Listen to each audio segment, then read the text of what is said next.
Depuis que j'habite en Occident, tout le temps j'entends parler des gens qui viennent d'ailleurs. On les appelle les sans-papiers, les candidats réfugiés, les clandestins. Et on se pose beaucoup de questions à leur sujet.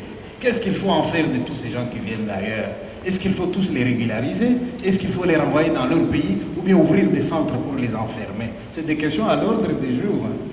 Et il arrive que les autorités belges ou françaises ou suisses décident que dans un village ou dans un autre, on va ouvrir un centre d'accueil pour ces gens-là.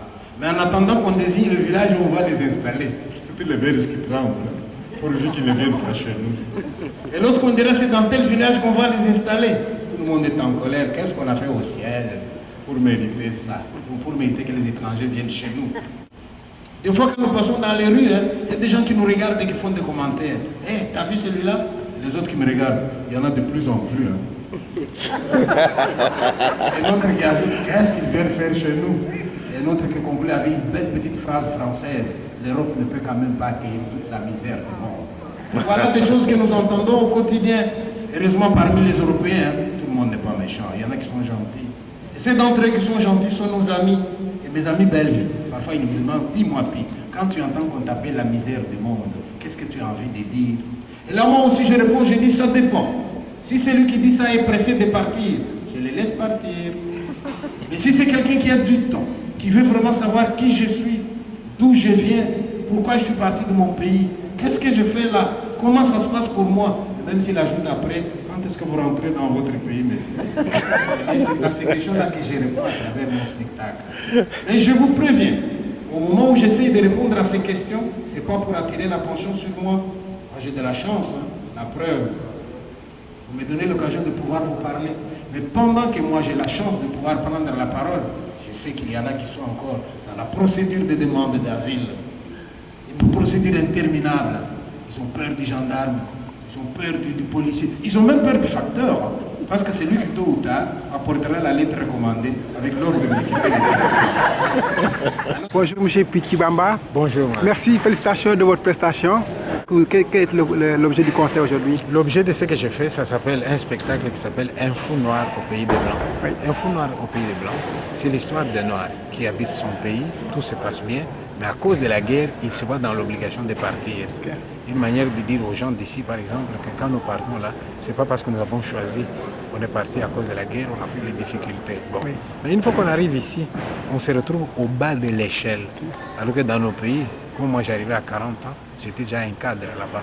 Et toute la question c'est de se dire, quand j'arrive ici, je me retrouve au bas de l'échelle. Est-ce que je vais rester au bas de l'échelle ou est-ce que je peux remonter? Okay. Et moi j'ai décidé de remonter. Pour pouvoir remonter, j'ai pris des initiatives. J'ai fait un certain nombre de choses. Mais ces choses-là, par rapport aux Européens, on va dire, mais c'est un fou celui-là. Oui. Par exemple, arriver chez des gens, me retrouver tout seul, je dis non, moi je ne vais pas vivre tout seul. À ce moment-là, je vais sonner chez les gens, je dis voilà, moi c'est Pikibamba, je viens du Congo, j'habite chez vous. Ah bon? Alors d'abord, on prend pour un fou et puis après, mais pourquoi pas? Tu vois? Et alors j'ai pris des initiatives, j'ai créé mon travail là-bas, j'ai fait tout un tas de choses. À la fin, j'ai été décoré. Je suis citoyen d'honneur de Brabant-Wallon, je suis officier de l'ordre de Léopold. Pour montrer que même quand on vient avec des difficultés, il ne faut pas se victimiser. Il faut être courageux. C'est dire que même s'il y a quelqu'un qui est méchant avec moi, mais tous les étrangers ne sont pas des méchants, il y en a qui sont gentils.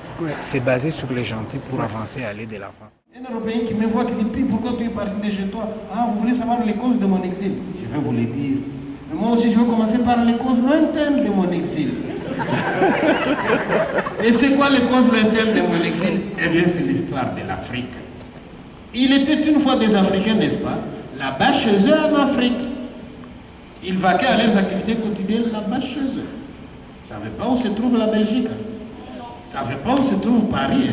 Ils étaient chez eux. Mais voilà qu'en 1884, quelque part à Ostende, un certain Léopold II, roi de Belge, rencontre Stanley. Et de quoi ils vont parler? Eh bien, de mon pays. En 1885, un certain Bismarck convoque la conférence de Berlin. Et là, ils ont une carte de l'Afrique et ils se partagent l'Afrique comme une tarte. Pendant ce temps, les Africains sont chez eux. Ils vont qu'à leurs activités quotidiennes là-bas chez eux. Ils ne savent pas qu'on se partage leur continent à Berlin. Et lorsqu'ils ont fini de se partager, Léopold II, roi de Belge, devient propriétaire de mon pays, qu'il va d'ailleurs appeler État indépendant du Congo.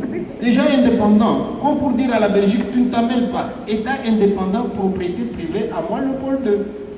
Donc de la même façon que quelqu'un peut dire aujourd'hui qu'il a un champ de 5 hectares, le pôle 2 pouvait dire qu'il avait en Afrique centrale un champ de 2 345 000 km², avec des bonhommes qui circulaient là-dedans. Et le pôle 2 envoie ses agents aller me cultiver mon champ. Et mes ancêtres voient débarquer des blancs qu'ils n'avaient jamais vus. Ils ont pris la fuite. Ils ont pensé que c'était des noirs qui étaient morts et qui revenaient sous une autre forme. Et ils vont chercher quand là-bas les Européens, ils vont chercher du coton. Et regardez vos vêtements, 100% coton, mais le coton ne pousse pas ici. Hein. Depuis que je suis en Occident, je n'ai jamais vu un champ de coton. Mais j'ai laissé les champs de coton là-bas chez nous. Les Européens voulaient du thé, c'est bon le thé, hein. Le thé c'est chez nous qu'il pousse. Ils voulaient du café, le café c'est chez nous. Ils voulaient du caoutchouc pour faire les pneus de véhicules. Et nous, dans notre forêt équatoriale, nous avons un arbre qu'on appelle le veilla. Vous l'essayez, il vous donne du latex. Avec ça, on fait les caoutchoucs, on a les pneus de véhicules. Mais nous, on avait l'arbre, on n'a pas de véhicule, donc on n'en a pas besoin.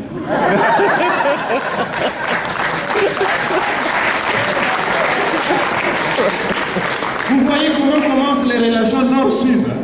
C'est pas seulement du nord au sud, mais ce que je vous raconte là, du sud au nord. Mais à ce moment-là commence aussi une injustice qui n'a pas encore été corrigée jusque maintenant. Maintenant que moi j'habite en Occident, quand je vois un Belge qui a produit quelque chose, je lui demande tu vas vendre à combien? Il dit attendez, je vais calculer mon prix. Mais je m'approche pour voir un peu comment il calcule son prix. Hein. Et j'ai déjà vu comment les Européens et les Occidentaux calculent leur prix. Vous savez ce qu'ils prennent en compte comme paramètres? Ils vont dire matière première, ça m'a coûté autant, nombre d'heures de travail, amortissement de ma machine, bénéfices, taxes, et il fait son prix. Mais allez demander à mon grand-père qui a cultivé le café qui vient ici, à combien vous allez vendre? Il vous répondra au prix qu'on voudra bien me donner. Ce qui est produit au sud, le prix est fixé par le nord. Et le nord fixe en fonction de ses intérêts. Donc mon grand-père ne peut même pas planifier, ne peut pas dire j'ai 100 sacs de café, je vendrai à autant, j'aurai autant. Dès qu'il vient avec ses 100 sacs de café, tu veux vendre à autant? Ah non, le cours a baissé. Et le cours baisse toujours quand mon grand-père apporte son café. Et une fois qu'on le lui a pris, le cours remonte tout de suite. Et il ne sait plus racheter son propre café quand on l'a conditionné.